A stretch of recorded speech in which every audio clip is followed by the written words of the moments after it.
Hello दोस्तों, स्वागत है आपका हमारे इस YouTube चैनल पे। दोस्तों, कहानी को शुरू करने से पहले एक जरूरी बात, अगर आपने चैनल को सब्सक्राइब भी नहीं किया है तो पहले आप जल्दी से चैनल को सब्सक्राइब कर दीजिए ताकि आपको हमारी आने वाली नई नई कहानियों की जो नोटिफिकेशन है वो आपको सबसे पहले मिलती रहे। तो चलिए दोस्तों, बढ़ते हैं हमारी आज की कहानी की तरफ। हमें उम्मीद है कि आपको हमारी ये कहानी जरूर पसंद आएगी। एक परिवार ऐसा जहां लड़कियों का बिना किसी काम के बाहर निकलने पर प्रतिबंध था और बिना कोई सवाल किए जिस भी लड़के से शादी कराई जाए करनी पड़ती है। ऐसे ही परिवार में एक लड़की ने जन्म लिया। जैसे तैसे वो लड़की बड़ी हुई। पास के ही सरकारी स्कूल में उसकी पढ़ाई हुई। बड़ी होकर वह पढ़ने में बहुत तेज निकली। उसकी पढ़ाई किसी तरह होती चली गई क्योंकि इंटरमीडिएट कॉलेज उसके घर के नज़दीक नहीं था, लेकिन ग्रेजुएशन की पढ़ाई करने के लिए उसे शहर से बाहर जाना पड़ता। सो उसके पिता ने आगे पढ़ने से उसको मना कर दिया, लेकिन रिया के बहुत जिद करने पर उसके पिता मान गए। कॉलेज का मुआयना करने के साथ पिता ने रिया का एडमिशन करा दिया और कहा, देख बेटा, तुम्हारे जिद करने पर मैंने घर से इतनी दूर तुम्हें पढ़ने की इजाजत दी है। अगर ऐसा वैसा कुछ भी सुनने को मिला तो तुम्हें और उस लड़के को ही काट डालूंगा। रिया की फर्स्ट ईयर की पढ़ाई जैसे तैसे तो पूरी हो गई, लेकिन कॉलेज में सेकेंड ईयर में पहली बार रिया ने नोटिस किया कि एक लड़का जिसका नाम मोहन था काफी समय से उसे चुपके चुपके देखा करता था। जब कभी रिया की नजर मोहन से मिल जाती तो वह झटके से दूसरी तरफ देखने लगता। उसकी ऐसी हरकत देखकर उसे बहुत गुस्सा आता, लेकिन वह करे भी तो क्या करे। उसके किस बात पर गुस्सा करे, किस बात पर हंगामा करे। वह औरों से क्या कहे कि वह मुझे देख रहा है। जब तक सामने से कोई कुछ न कहे तब तक हमें भी कोई हक नहीं बनता कि हम भी उससे कुछ कहे। समय बीता गया, लेकिन एक दूसरे को देखने का यह सिलसिला नहीं रुका। वह बस बिना कुछ कहे उसे निहारता रहा और वह उसे इग्नोर करती रही। कॉलेज में उसका व्यवहार बहुत ही सादगी भरा था। हालांकि शुरुआत में उसके कुछ गलत दोस्त थे, लेकिन जब से मोहन की नजर रिया पर गई तब से धीरे धीरे उसने गलत संगत को छोड़ दिया और उसने रिया की दोस्तों से दोस्ती बढ़ानी शुरू कर दी थी। रिया वैसे भी किसी से ज्यादा बात नहीं करती, वह बस सबकी बातें सुना करती थी।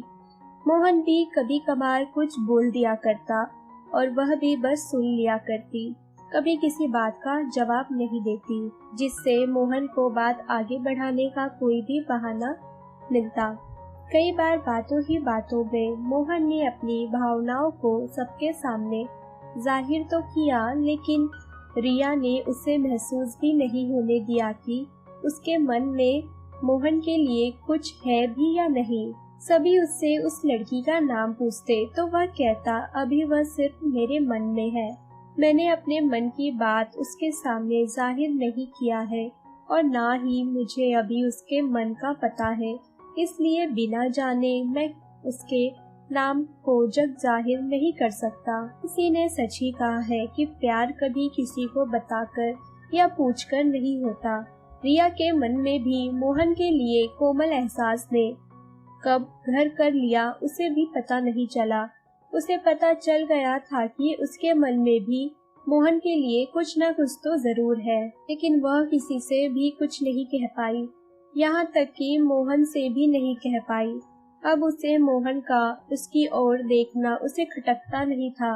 उल्टा किसी दिन जब मोहन कॉलेज नहीं आता था तो उसे बहुत बुरा लगता। लाख व्यस्त होते हुए भी उसके मन में अजीब सा खालीपन बना रहता। रिया को ऐसा लगा जैसे मोहन उसकी आंखों की भाषा को समझने लगा था। अब जब भी उसे कॉलेज नहीं आना होता तो कारण सही दोस्तों को बताने के बहाने रिया को बता देता था।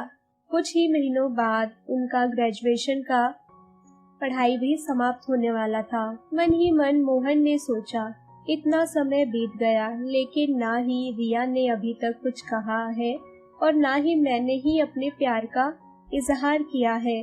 ग्रेजुएशन की पढ़ाई पूरी हो जाने के बाद पता नहीं हम लोग वापस मिल भी पाएंगे या फिर नहीं। एक दिन रिया और मोहन अपने दोस्तों के साथ ब्रेक टाइम में कॉलेज के कैंटीन में बातें करते हुए चाय पी रहे थे कि तभी मोहन ने चाय का पेमेंट करने के लिए पॉकेट से पैसे निकालते हुए कुछ पैसे नीचे गिरा दिए और उसे उठाने के बहाने सबसे नजरें बचाते हुए रिया के बैग में एक लेटर डाल दिया और चाय के पेमेंट देने लगा। ऐसा करते हुए रिया ने देख लिया था। संयोग से उस दिन कैंटीन में ज्यादा लोग नहीं थे, सभी चले गए और जाते जाते मोहन धीरे से रिया को कहता गया, पहली और शायद आखिरी बार मैंने अपनी दिल की कुछ बातों को एक कागज पर उतारा है। अगर मेरे लिए तुम्हारे दिल में थोड़ी भी जगह हो तो इसे जरूर पढ़ लेना और हो सके तो इसका जवाब भी तुम दे देना। मोहन के जाने के बाद रिया ने उस लेटर को अपने नोटबुक में छिपाकर डरते हुए पढ़ने लगी। पढ़ते हुए उसका दिल जोरों से धड़क रहा था, उसके हाथ पांव कांपने लगे थे। उसने डरते डरते उस पत्र को एक बार नहीं बल्कि कई बार पढ़ लिया। पत्र पढ़कर उसे पता चला कि मोहन उससे कितना प्यार करता है। वह उस पत्र को घर तो लेकर जा नहीं सकती थी, उस लेटर को वैसे भी फाड़ कर फेंकना ही था। सो उसने उस पत्र को इतना पढ़ डाला कि उसका एक एक शब्द उसने जहन में छप सा गया था। पत्र को पढ़ने के बाद उसके दिल और दिमाग के बीच घमासान युद्ध छिड़ गया था। एक तरफ मोहन के दिल की बातें रिया को अपनी ओर खींच रही थी और दूसरी तरफ उसके पिता की सख्त हिदायतें जो उन्होंने कॉलेज आने से पहले दिया था, उसे मोहन से दूर कर रहे थे। कभी उसका मन करता वह तुरंत जाकर मोहन को अपने गले से लगा ले, लेकिन अगले ही पल उसके दिमाग ने कहा यदि गलती से भी उसने ऐसा कर दिया तो यह बात बिजली की गति से भी ज्यादा तेजी से उसके पिता के पास पहुंच जाएगी और वह उसी क्षण उसे और मोहन दोनों को इस दुनिया से रवाना कर देंगे। उसका भी मन हो रहा था कि वह भी मोहन को जाकर बता दे कि वह भी उससे बहुत प्यार करती है, लेकिन उसके कदम आगे बढ़ने का नाम ही नहीं ले रहे थे। वह अपने आप को संभाल नहीं पा रही थी।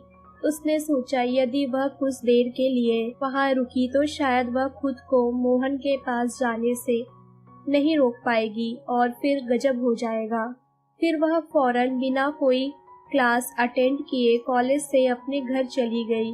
मोहन ने कई बार रिया से बात करने की भी कोशिश की, लेकिन वह हर उसे इग्नोर कर दिया करती थी। उसने दोस्तों के साथ बैठना भी कम कर दिया था। समय बीता, लास्ट डे की परीक्षा संपन्न हुई, रिजल्ट निकला, मार्कशीट लेने के लिए सभी कॉलेज में जमा हुए। सभी एक दूसरे से मिले। रिया को मोहन की बस एक झलक मिली। उसके बाद मोहन रिया की नजरों से ओझल सा हो गया। रिया की नजरें मोहन को खोजती रही, लेकिन वह कहीं नहीं मिला। उसने नाचार होकर मोहन के बारे में हर किसी से पूछा, लेकिन कोई नहीं बता पाया कि मोहन कहाँ चला गया। कुछ दिनों बाद रिया के पिता ने कहा, देख बेटा, जैसा तुमने कहा मैंने तुम्हें पढ़ने दिया, अब पढ़ाई के सपने देखना छोड़कर घर में बैठ जाओ और अपने शादी के सपने देखो। रिया मुझे मन से सोचने लगी, इस घर में सपने देखने की आजादी ही कहाँ है। यदि ऐसा होता तो मोहन के सच्चे प्यार को खोकर ना जीना पड़ता। उसकी आंखें भर आई, लेकिन उसने अपने मनोभाव को छुपाना ही बेहतर समझा। एक दिन उसके पिता ने घर आकर बताया कि उन्होंने उसका रिश्ता तय कर दिया है। उस जमाने में भी लड़के लड़की के बिना मिले भी केवल माता पिता मिलकर रिश्ता तय कर लेते थे। रिया के पापा ने कहा, मैंने लड़का देख लिया है, गौरव नाम है उसका, बहुत संस्कारी लड़का है वो। उन लोगों ने तुम्हारी फोटो देखकर तुम्हें पसंद कर लिया है। यदि तुम्हें भी उसकी फोटो देखनी हो तो बोलो, मंगवा देता हूँ। रिया निर्विकार भाव से बोली, नहीं पिताजी, आपने देख लिया ना, फिर मुझे देखने की क्या जरूरत। उसके पिता बेटी का जवाब सुनकर प्रशंसा से खिल उठे कि बिटिया को उनके फैसले पर कितना भरोसा है। वही रिया सोचने लगी, जब भाग्य का फैसला हो ही गया है तो फोटो देखकर क्या कर लूंगी। क्या मेरे इनकार करने से पिताजी यह रिश्ता तोड़ देंगे। दिल पर पत्थर रखकर एक मशीन की भांति उसने विवाह की सारी रस्में निभाई।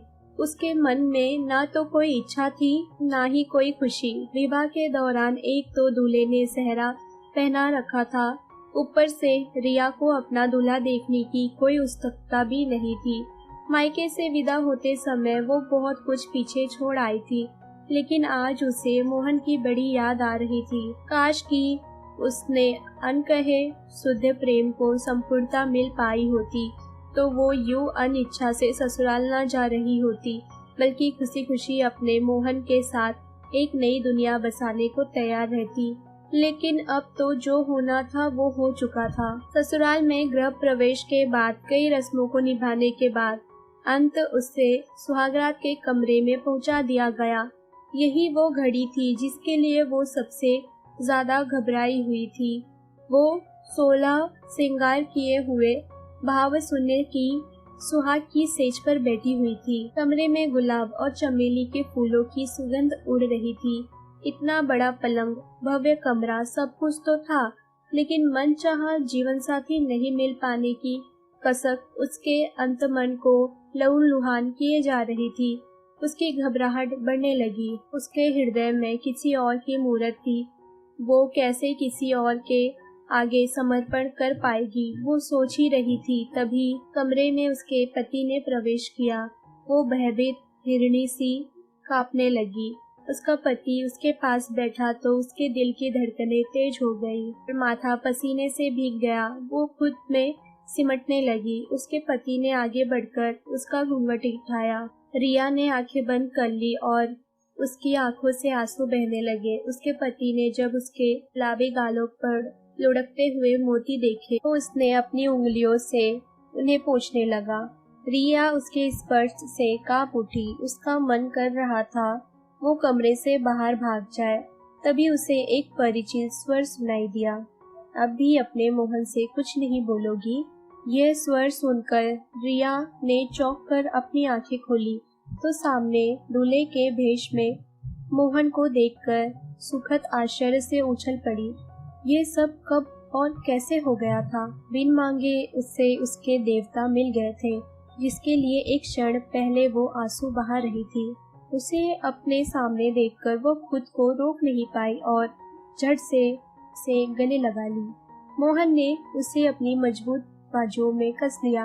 कुछ क्षणों के बाद रिया ने पूछा, ये गौरव कौन है? मोहन ने मुस्कुराते हुए बोला, मैं ही हूँ मोहन, और तुम्हारा गौरव। दोनों मेरा ही नाम है। गौरव ये मेरे घर का नाम है। रिया स्वर में बोली, हमारा रिश्ता कैसे तय हुआ? मोहन बोला, सब बताता हूँ। पहले मुझे पता नहीं था कि तुम्हारे दिल में क्या है, लेकिन उस दिन जब हम रिजल्ट लेने गए थे तब तुम्हारी नजरें जिस बेचैनी से मुझे ढूंढ रही थी, उस बेचैनी को देखकर मैं समझ गया था कि तुम भी मुझे चाहती हो। बस फिर क्या था, बहुत ही मुश्किल से एक दूर के रिश्तेदार के दोस्त के जरिए तुम्हारे यहाँ रिश्ता भिजवाया और हमारी किस्मत अच्छी थी कि सब कुछ सही से संपन्न हो गया। बस मेरे मम्मी पापा को पता है कि मैं तुमसे प्यार करता हूँ। रिया एक बार फिर अपने गले लग गई उसके। रिया एक बार फिर मुस्कुराई। उसे अंदाजा था कि ये सब करने में मोहन ने कितनी मुश्किलों का सामना किया होगा। आज वो अपने प्यार की बाहों में थी। जिस सुहागरात को वह अनचाही सुहागरात समझकर डर रही थी, वो मनचाही सुहागरात बन चुकी थी। तो दोस्तों, अगर आपको हमारी ये कहानी पसंद आई हो तो कहानी को लाइक और शेयर करना ना भूलें। दोस्तों, अगर अभी भी आपने चैनल को सब्सक्राइब नहीं किया है तो पहले आप जल्दी से चैनल को सब्सक्राइब कर दीजिए, ताकि आपको हमारी आने वाली नई नई कहानियों की जो नोटिफिकेशन है वो आपको सबसे पहले मिलती रहे। तो चलिए दोस्तों, बढ़ेंगे अपनी